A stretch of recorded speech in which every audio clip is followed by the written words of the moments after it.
भाग्यशाली वो नहीं होते जिन्हें सब कुछ अच्छा मिलता है, लेकिन भाग्यशाली वो होते हैं जिन्हें जो मिलता है वो उसे अच्छा बना लेते हैं।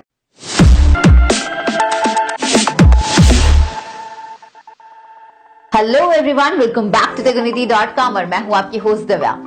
आप में से अमीर कौन बनना चाहेगा? आई होप हम सभी। तो जल्दी से हिट कीजिए लाइक बटन को और हमें बताइए कि हमारे व्यूअर्स में से कितने लोग बहुत ज्यादा कंसर्न है अपनी लाइफ को लेकर, जो अमीर बनना चाहते हैं सीरियसली। क्योंकि हो सकता है आपके लिए मजाक हो, लेकिन हमारे लिए बहुत इंपॉर्टेंट है जानना, ताकि हम डिलीवर कर सके आपको क्वालिटी कंटेंट, जिससे ना आपकी पर्सनल ग्रोथ होगी और साथ में होगी आपके बिजनेस की भी ग्रोथ। और आपको आपके अमीर होने का मंत्र हम अपनी इस वीडियो में देने वाले हैं, क्योंकि हम रिव्यू करेंगे आपके लिए एक ऐसी बुक जो नेटवर्क मार्केटिंग की दुनिया में बहुत ज्यादा फेमस है, which is rich dad and poor dad.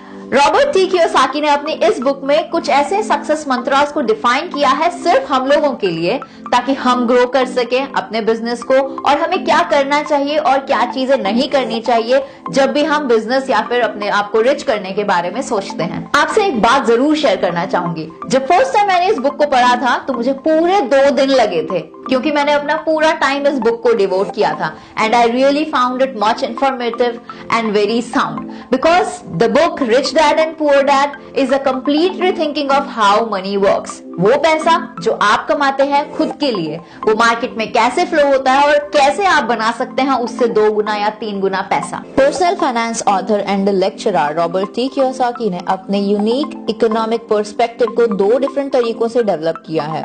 Robert कहते हैं इन्वेस्टिंग, प्रॉपर्टी ओनरशिप और बिल्डिंग बिजनेसेस से आप फाइनेंशियल इंडिपेंडेंस पैदा कर सकते हैं। आप अपने चारों ओर देखिए और आप जानेंगे कि जो लोग अमीर हैं और दुनिया जिन्हें जानती है, वो अपनी एजुकेशन के कारण अमीर नहीं हुए हैं। आपको इन बातों को याद रखना होगा कि अच्छे ग्रेड्स पाना और अच्छी शिक्षा प्राप्त करना आपकी सफलता को सुनिश्चित नहीं करता है, लेकिन इस बात पर कोई भी ध्यान नहीं देता। इस बुक में रॉबर्ट ने अपने दोनों डैड्स के प्रोस्पेक्टिव को हमारे सामने रखा है, अपने 2 फादर्स से सीख कर। अब आप सोचेंगे कि 2 फादर्स कैसे?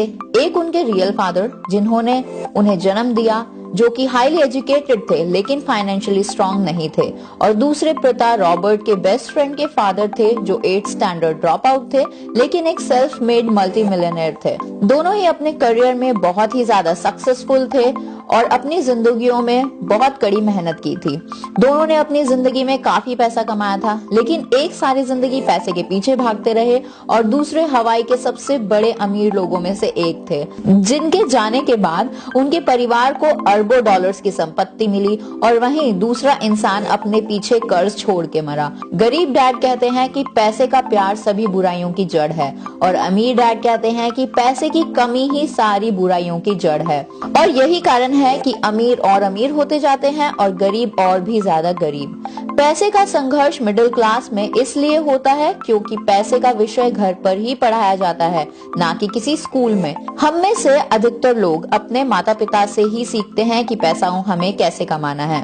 धन का विषय आपको स्कूल्स में नहीं पढ़ाया जाता। स्कूल्स में आपको लिटरेट किया जाता है और प्रोफेशनल स्किल्स पर जोर दिया जाता है, कि फाइनेंशियल स्किल्स के बारे में आपको वहाँ पे कुछ भी नहीं बताया जाता।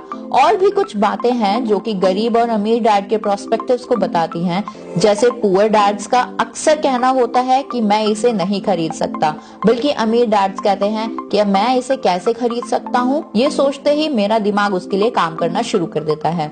गरीब डैड कहते हैं कि मेहनत से पढ़ो ताकि तुम्हें किसी अच्छी कंपनी में नौकरी मिल सके, और वहीं अमीर डैड्स कहते हैं कि मेहनत से पढ़ो ताकि तुम्हें कोई अच्छी कंपनी को खरीदने का मौका मिल जाए।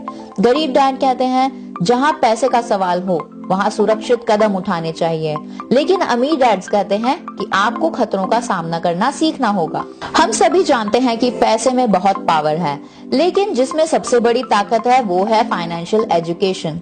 पैसा आता है और जाता है, लेकिन अगर आपको पैसा कैसे कमाना है वो आता है, तो मतलब आपने उस पे सत्ता हासिल कर ली है और आप पैसे को जितना मर्जी चाहे उतना बढ़ा सकते हैं। अब रॉबर्ट कियोसाकी अपने लेसन नंबर 1 में कहते हैं, the rich don't work for money.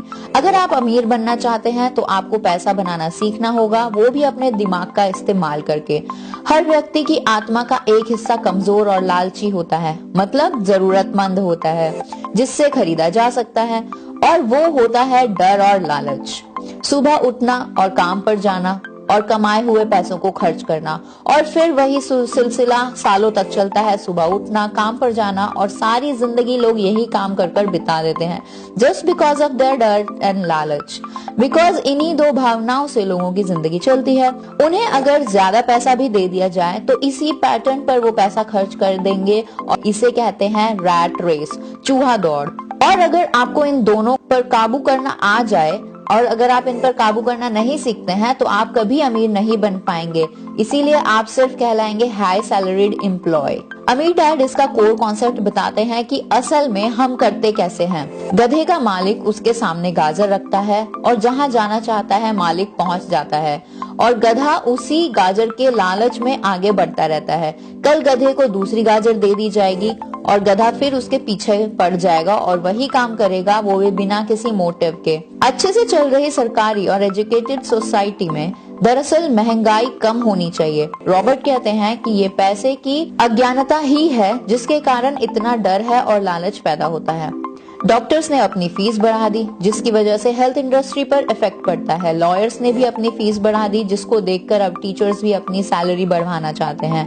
और इन्हीं सब के चलते हमारे टैक्सेस पर बहुत ज्यादा बर्डन पड़ता है, और यही सिलसिला अनंत तक चलता रहता है। आपको वो देखना चाहिए जो दूसरे लोग नहीं देख पाते। सोचने के लिए अपने इमोशंस का यूज करना आपको सीखना होगा, ना कि इमोशंस में बहकर कुछ भी सोचना। आपको अपने दिमाग का इस्तेमाल करना चाहिए, क्रिएटिव होना चाहिए, और जितना हो सके फ्री में काम करना चाहिए। उससे आपका दिमाग पैसे कमाने का तरीका बताने लगेगा, और उन आइडियाज को यूज करते हुए आप अपनी जॉब से ज्यादा कमा सकेंगे, और आप एक जिंदगी ऐसी देख पाएंगे जो दूसरे लोग नहीं देख पाते हैं। मौके आपके हाथ में होते हैं, लेकिन फिर भी लोग उस मौके को पहचान नहीं पाते, और इसका रीजन यही है कि लोग मनी और सिक्योरिटी को ढूंढते रहते हैं। इसलिए मौके आपके हाथ में होते हुए भी आपके हाथ से फिसल जाते हैं। लेकिन जिस दिन आपने एक मौका ढूंढ लिया खुद के लिए, तो आप लाइफ में ऐसे बहुत से मौके ढूंढ पाएंगे और पहचान पाएंगे अपने लिए। Lesson number 2, why teach financial literacy, means पैसे की समझ क्यों सीखनी चाहिए। अगर लोग फ्लेक्सिबल, दिमाग खुला रखें और परिवर्तन के लिए तैयार रहें, तो जीवन में कई परिवर्तनों को आसानी से समझ पाएंगे, और बहुत सारे उतार चढ़ाव के बाद भी लोग बहुत ज्यादा अमीर बन सकेंगे। अगर लोग ये सोचेंगे कि पैसा ही उनकी प्रॉब्लम्स को सॉर्ट आउट कर सकता है, तो ऐसे सोचने वालों के लिए आने वाला टाइम बहुत ज्यादा डिफिकल्ट हो सकता है। दिमाग से प्रॉब्लम्स का सॉल्यूशन मिलता है और पैसा आता है, पर अगर आपके पास पैसे को सहेजने की सही समझ नहीं है, तो पैसा आ भी जाए वो ज्यादा देर तक नहीं टिक सकता। हमने लॉटरी जीतकर अमीर होते गरीब इंसानों को देखा है, लेकिन होता क्या है, वो अपनी गरीबी में वापस पहुंच जाते हैं, वो भी बहुत जल्द। ये लोग लाखों करोड़ों जीतते हैं, फिर भी लौट कर वहीं आ जाते हैं। जो नॉर्मल इकोनॉमिक्स में दिखाए है, कोई भी चीज जो आपके पॉकेट से पैसा निकालती है वो है लायबिलिटीज, और कोई भी चीज जो आपकी जेब में वापस पैसा डाले वो होती है एसेट। गरीब आदमी जब पैसे कमाने के लिए जॉब करता है, तो उनकी इनकम अपने एक्सपेंसेस में लगा देते हैं, जैसे taxes, food, rent, clothes, entertainment और ट्रांसपोर्टेशन। वहीं मिडिल क्लास पर्सन जॉब से पैसे कमाते हैं और अपने एक्सपेंसेस में उसे उड़ा देते हैं, जैसे कि taxes, mortgage, fixed expenses, food, entertainment, clothings, और फिर होती हैं कुछ लायबिलिटीज जैसे मॉर्टगेज, कस्टमर लोन्स और क्रेडिट कार्ड के बिल्स। और एक रिच पर्सन अपनी इनकम जो उसे डिविडेंड्स, इंटरेस्ट, रेंटल इनकम और लॉयल्टीज से जनरेट करता है, वो उसे सबसे पहले अपनी एसेट्स बनाता है और उसमें इन्वेस्ट करता है, जैसे stocks, bonds, notes, real estate etcetera.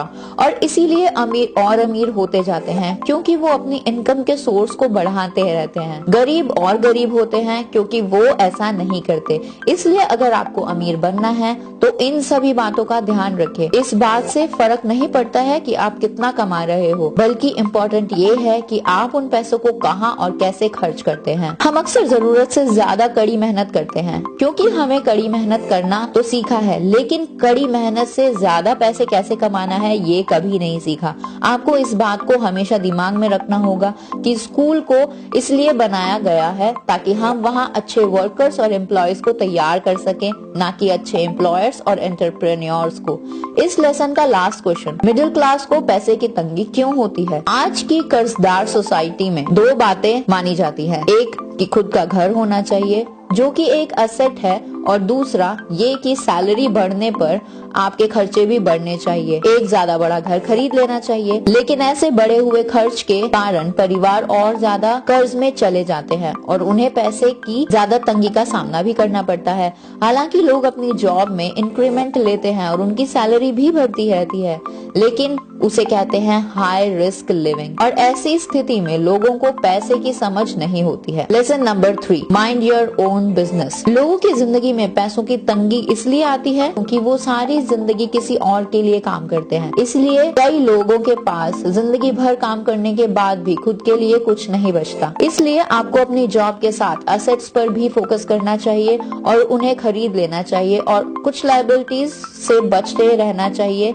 जिनकी कीमत एक बार घर लाने के बाद बहुत ज्यादा कम हो जाती है। जिस टाइम हम एक न्यू ब्रांड कार खरीदते हैं, शोरूम से उसे अपने घर लेकर आते हैं, उसी टाइम उस कार का प्राइस 25% तक कम हो जाता है, जो कि एक असेट नहीं है, लेकिन बैंकर्स इसे असेट्स मानते हैं। इसलिए आपके लिए यही सही है कि आप अपने खर्चे को कम करें और लायबिलिटीज को मिनिमम कर लें और असेट्स को बढ़ा लें, और अपनी मेहनत से ऐसी असेट्स को क्रिएट करें। इससे पहले कि आप शादी करें, घर खरीदें, बच्चे पैदा करें और फाइनेंशियल लॉसेस को फेस करें, आप अपनी जॉब का बेस बहुत ज्यादा स्ट्रॉन्ग कर लें, मतलब अपनी इनकम को बढ़ा लें by creating your assets. I strongly agree with pay off your debts and start investing as soon as you can into things that can generate revenues. Robert कहते हैं कि real estate fall into several different categories. ऐसा business जिसमें आपकी presence matter ना करती हो, your stocks, bonds, mutual funds, income generating real estates, notes,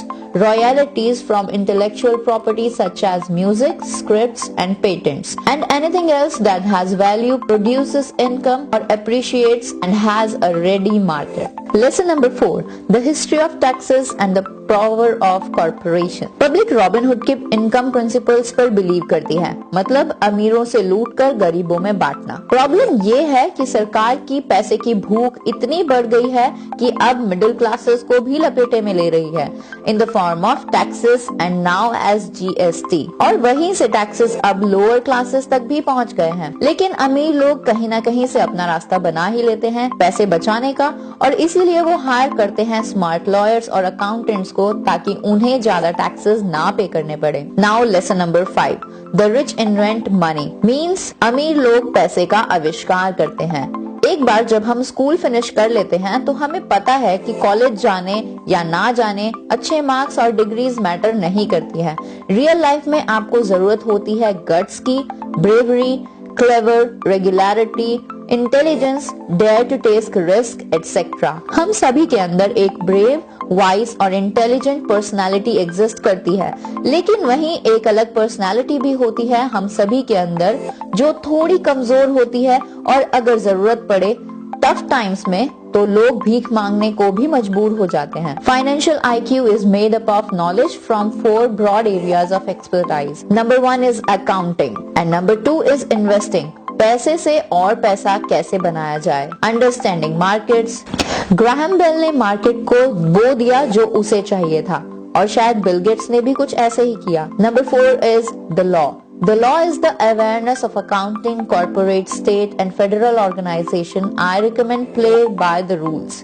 Robert Kiyosaki ने यही सब कहा है। रॉबर्ट कहते हैं कि मेरी एक ही फिलॉसफी है अपने असेट वाले कॉलम में, सीड्स को प्लांट करना। ये हमारा फॉर्मूला है कि मैं लोअर लेवल से ही स्टार्ट करता हूँ। कुछ सीड्स तो हमेशा उग जाते हैं, लेकिन कुछ सीड्स नहीं भी उगते। रॉबर्ट कहते हैं कि जोखिम तो हमेशा रहता है, इसलिए इससे बचने के बजाय इसे मैनेज करना हमें सीखना चाहिए। Lesson number 6, work to learn and don't work for money. सीखने के लिए काम करें, ना कि पैसे के लिए। रॉबर्ट कहते हैं कि एक बार मेरी कार खराब हो गई तो मैं उसे एक गैराज में ले गया और वहाँ एक यंग मैकेनिक ने उसे कुछ ही मिनट्स में ठीक कर दिया। इंजन की आवाज सुनकर ही उसे पता चल गया था कि गड़बड़ कहाँ है, और मैं ये देखकर हैरान था कि इतनी नॉलेजेबल होने के बाद भी लोग बहुत कम पैसा कमा पा रहे हैं। मैंने हाल ही में सुना है कि 5% से भी कम अमेरिकन ईयरली $1 लाख से भी कम कमा पाते हैं। मैं ऐसे हाईली एजुकेटेड और नॉलेजेबल लोगों से मिला हूँ जो एक साल में $20,000 के करीब ही कमाते हैं। ज्यादातर लोगों को बस एक स्किल सीखने की जरूरत होती है और उसके बाद उनकी इनकम अपने आप बढ़ जाती है। वो जो हमने पहले भी बताया था, that is financial IQ, accounting, investing, understanding markets and law का मिक्स है। अगर हम इन 4 टेक्निक्स और स्किल्स को मिला दें तो पैसे कमाना बहुत ज्यादा आसान हो जाएगा। जब पैसे की बात आती है तो लोगों के दिमाग में सिर्फ ज्यादा मेहनत करने की ही बात आती है। एक बहुत ही हॉरिबल मैनेजमेंट थ्योरी है।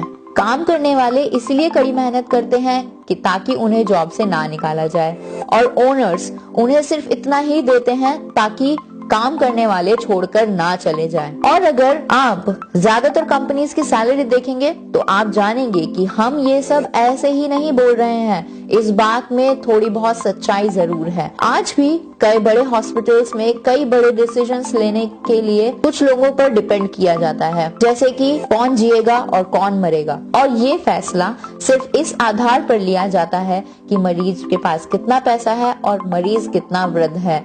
अगर पेशेंट ओल्ड है तो मेडिकेयर को अपेक्षित युवा व्यक्ति को दे दिया जाता है और वह वृद्ध व्यक्ति लाइन में सबसे पीछे खड़ा होता है। तो जिस तरह अमीर बेहतर एजुकेशन ले सकते हैं, उसी तरह वो अपने आप को जिंदा भी रख सकते हैं, जबकि जिनके पास दौलत नहीं है वो मर जाएंगे। दुर्भाग्यवश उस पुरानी कहावत में सच्चाई है, हम एक बूढ़े कुत्ते को नई टेक्निक्स नहीं सिखा सकते।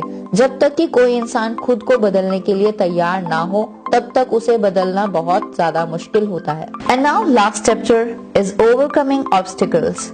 इसमें रॉबर्ट ने फियर के बारे में बात की है। वो कहते हैं, मैंने अपनी जिंदगी में देखा है कि जीत बिल्कुल हार के बाद ही आती है। जब मैंने बाइक चलाना सीखा था तो मैं कई बार गिरा, और आज तक किसी एक ऐसे क्रिकेटर को नहीं जानता जिसने कभी एक भी बॉल को गुम ना किया हो, और ना ही कभी ऐसे कपल से मिला हूँ जिसका कभी दिल ना टूटा हो, और ना ही मैं किसी अमीर आदमी को जानता हूँ जिसने कभी पैसा ना गवाया हो। टेक्सास में एक कहावत है, हर आदमी स्वर्ग तो जाना चाहता है लेकिन कोई मरना नहीं चाहता। बिल्कुल इसी तरह लोग अमीर तो बनना चाहते हैं लेकिन पैसे के डूबने के नाम से वो बहुत ज्यादा घबरा जाते हैं, इसीलिए वो कभी स्वर्ग तक नहीं पहुंच पाते। And second is cynicism. हम सभी के मन में डाउट्स होते हैं कि मैं स्मार्ट नहीं हूँ, मैं इनफ अच्छा नहीं हूँ, वो इंसान मुझसे बेटर है, क्या होगा मेरे इन्वेस्टमेंट करने के बाद इकोनॉमिक कोलैप्स हो जाए, क्या होगा मैं पैसे वापस नहीं चुका सका तो, क्या होगा अगर जो मैंने सोचा है वो ना हुआ तो। और ऐसे कुछ हमारे दोस्त या चाहने वाले भी हो सकते हैं जो हमें हमारी कमियां याद दिला सकते हैं, फिर चाहे हमने उनसे सलाह मांगी हो या ना मांगी हो। वो लोग अक्सर कहते हैं कि तुम्हें ऐसा क्यों लगता है कि तुम इसे कर सकते हो, या अगर जो तुम कर रहे हो ये इतना ही बढ़िया है और प्रॉफिटेबल होता तो लोग इसे क्यों ना कर रहे होते, या ये कभी सफल नहीं हो सकता है, या तुम्हें पता भी नहीं है कि तुम किस बारे में बात कर रहे हो। Third is laziness. आपके मन में एक सवाल जरूर आया होगा कि मैं कैसे इस रैट रेस से बाहर निकल सकता हूँ, मेरी लाइफ कैसी होगी अगर मुझे फिर कभी काम न करना पड़े तो, या मैं क्या करूँ ऐसा कि मुझे मनचाहा पैसा मिल जाए। थोड़े से लालच के बिना, कुछ बेहतर पाने की इच्छा के बिना आपको सक्सेस नहीं मिल सकती। एलेनोर रूजवेल्ट ने कहा है, आपको वही करना चाहिए जो आपके दिल को अच्छा लगता है, क्योंकि तुम्हारी हर बात में लोगों को गलतियां ही दिखेंगी। अगर तुम कोई काम करोगे तब भी तुम्हारी आलोचना होगी, और अगर तुम कोई काम नहीं करोगे तो सुनना तो तुम्हें तब भी पड़ेगा ही। Fourth is habits. Rich dad कहते हैं कि अगर मैं पहले खुद को पैसे देता हूँ कमाने के बाद तो मैं फाइनेंशियल और मेंटली ज्यादा स्ट्रांग हो जाता हूँ, और अगर मैं ऐसा नहीं करता और खुद को पैसे लास्ट में देता हूँ या फिर बिल्कुल भी नहीं देता हूँ तो मैं कमजोर हो जाता हूँ। इसलिए boss, manager, tax collectors, bill collectors, landlords जैसे लोग जिंदगी भर इधर उधर ठोकर मारते रहेंगे सिर्फ इसीलिए क्योंकि पैसे के बारे में मेरी हैबिट्स अच्छी नहीं है। And fifth is arrogance.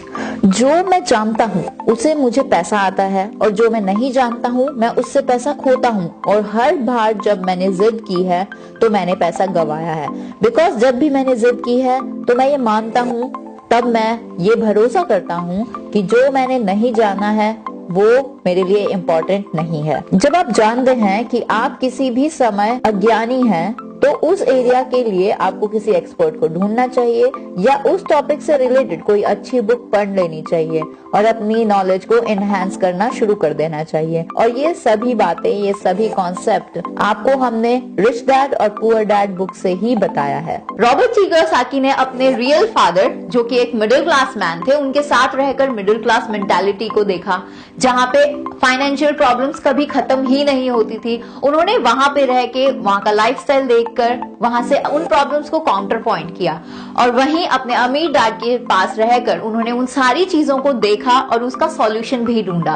और उनके से ली गई सारी सीख, उनसे ली गई सारी नॉलेज को जब उन्होंने फॉलो किया तो वो एट द एज ऑफ 47 खुद को रिटायरमेंट दिलवा सके अपने काम से। ये बुक काफी फेमस है इन नेटवर्क मार्केटिंग बिजनेस, जैसा कि हमने आपको पहले भी बताया था। इसमें फाइनेंस से रिलेटेड इतनी सारी बातें लिखी हैं कि मार्केटिंग के कॉन्सेप्ट आपको बहुत ही अच्छे से क्लियर हो जाएंगे, क्योंकि एक एक्सट्रीमली फंडामेंटल लेवल पर इस बुक को बहुत ही अच्छे से रिटन किया गया है बाय रॉबर्ट टी कियोसाकी, जिन्होंने अपनी इस बुक के फंडामेंटल पॉइंट्स में ये बताया है कि आपको इनकम जरूर करनी चाहिए और आपको अपनी इनकम को सेव भी करना चाहिए और उससे आपको एक ऐसी एसेट जनरेट करनी चाहिए वो आपकी रीसेंट इनकम को रिप्लेस कर सके।